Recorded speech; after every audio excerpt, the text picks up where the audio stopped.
Customer এমন কিছু game আর cartoon থিমের কেক অর্ডার করে যেগুলো হয়তো হোম বেকার না হলে আমি নামই জানতে পারতাম না।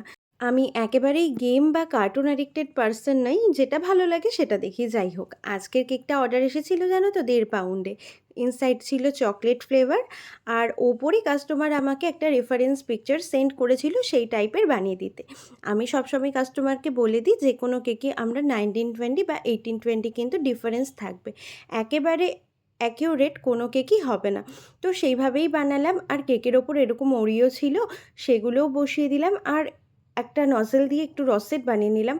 তারপরে যখন আমি এই প্লে স্টেশনটা বসাতে যাই দেখি জায়গায় কম পড়েছে। অ্যাকচুয়ালি এটা আমার আগে বসানো উচিত ছিল, সেটাকেই আমি সবার লাস্টে বসালাম। তারপরে আর রিপ্লেসমেন্ট করা গেল না, তাও একটু যতটুকু ঠিক করা যায় করে দিলাম। লাস্টে একটু পাইপিং দিয়ে একটুখানি ডেকোরেট করে দিয়ে কেকের ওপর নামটা আর লাস্টে বিল্ডিংটা বসিয়ে দিয়েছি। কেমন হয়েছে জানিও। টাটা।